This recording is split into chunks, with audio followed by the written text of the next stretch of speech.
大家好，我叫小南，从小我就经常看到一些怪东西，不管你们相不相信，总之我遇过很多不可思议的事情，每次我都吓得要死。就从我小时候比较有印象的故事讲起吧。我是生长在一个很普通的家庭，父亲是个工作狂，母亲则是家庭主妇，然后我还有一个姐姐和妹妹。我们一家5口过着贫穷却很快乐的日子。我不清楚自己是从什么时候开始，就经常遇到一些不可思议的事情。而我姐姐和我一样，不知道是体质遗传，还是我们2个命苦。总之，我们就是常看到无法解释的东西，体验到别人无法体验的恐惧感。还记得在我小学1年级的时候，当时我家租的房子，因为房东要把房子收回去，所以我们全家就搬到隔壁巷子的公寓。那是一栋5层楼的老旧公寓，1层2户，我们搬进去的是4楼。那间房子大约30平，有3个房间，格局有些特殊。但小时候我并不懂，是出社会后在不动产公司上班时才发现那格局真的少见。主要是因为那间房子里有一个呈现90度直角的走廊。另外，那间房子不知道为什么蜘蛛异常的多，我很小的时候很怕虫子，不过也因为住在那房子，让我训练出不怕蜘蛛的本事。直到现在，我反而都一直觉得蜘蛛是一种很可爱的昆虫。稍微介绍完后，我们进入正题吧。还记得那时候的父亲几乎每天都在加班工作，我每天都是早上起床时才会遇到父亲，母亲则是家庭主妇，偶尔会去接一些家庭代工。母亲通常都是一边做塑胶花，一边陪我们读书、写功课，陪我们玩。那年在暑假的某一天下午，母亲因为有事情需要出门3个小时，所以家里只有我们3个小孩。我们3个小孩在客厅看着电视里的小虎队热舞，然后我们就随着电视里的音乐随意的自己乱跳乱叫一通。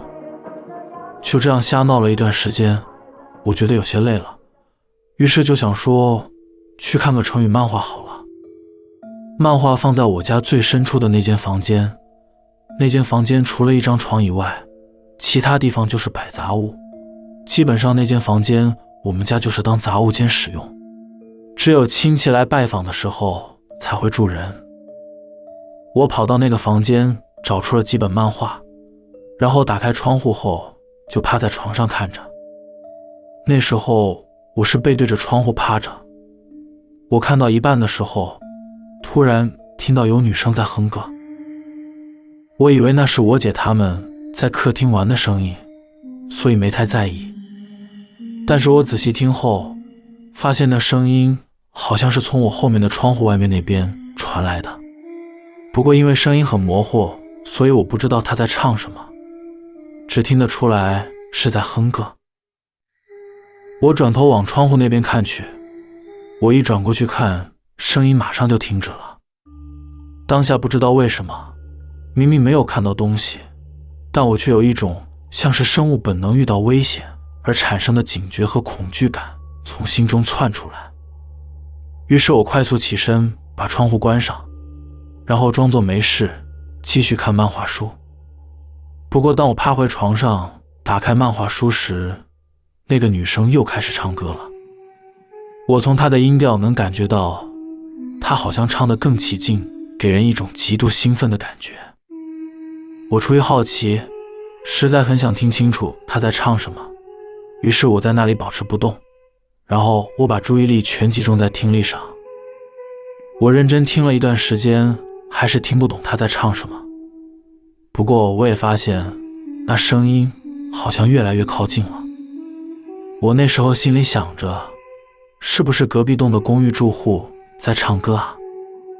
他到底在唱什么呢？有够难听的。我才刚这样想完，那女的声音突然就停止了。当下只觉得她怎么不唱了，算了，不理她了。然而，正当我再度翻开漫画的那一瞬间，那女生的声音突然在窗户边响起，她用一种极为生气的语气大声吼道：“我唱歌很难听吗？”我被吓得跳起来大叫，之后就什么都不记得了。醒来时，我人就在医院里了。之后我听母亲说，当时姐姐听到我的叫声，她就马上跑到房间查看。她看到我躺在地板，鼻孔不停流出鲜血，额头肿了个红色大包，然后怎么叫也叫不醒。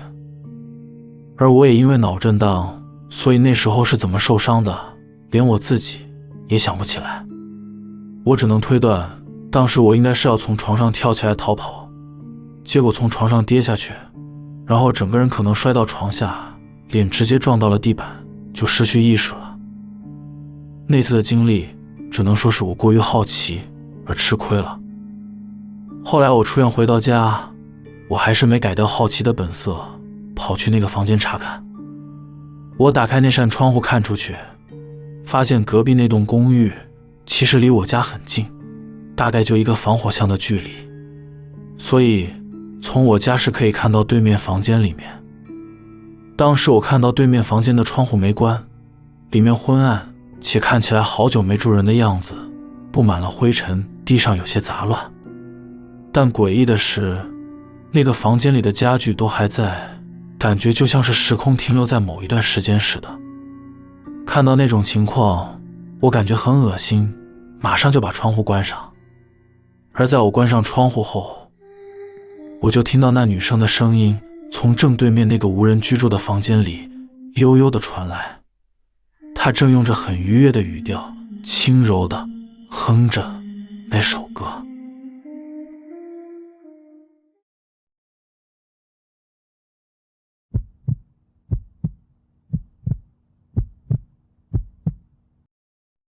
还是在那个家发生的事。自从我上次经历了那些事情后，心里多少有些阴霾，所以之后我几乎很少会进到那个放杂物的房间，大多时间都待在客厅。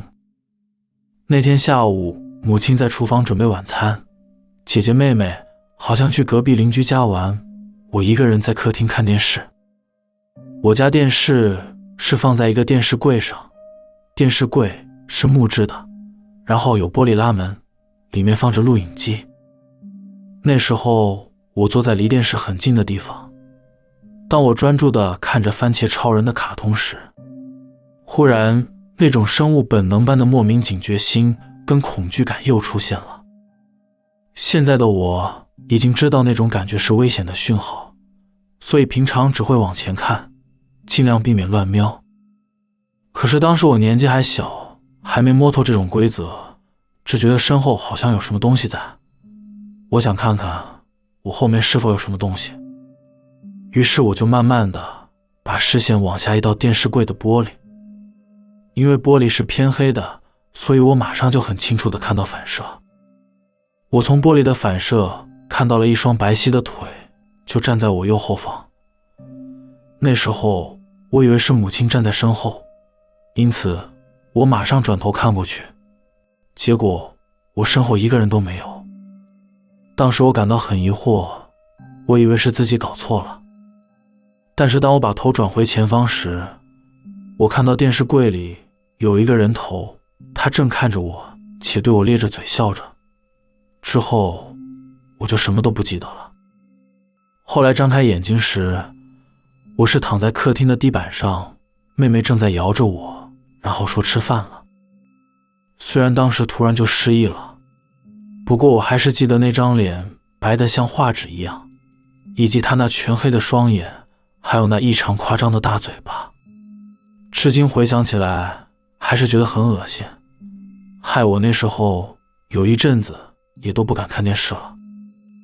在那间房子里遇到的事情，今天就先说到这里，之后有机会我会再分享当时在那里遭遇到的其他恐怖经历。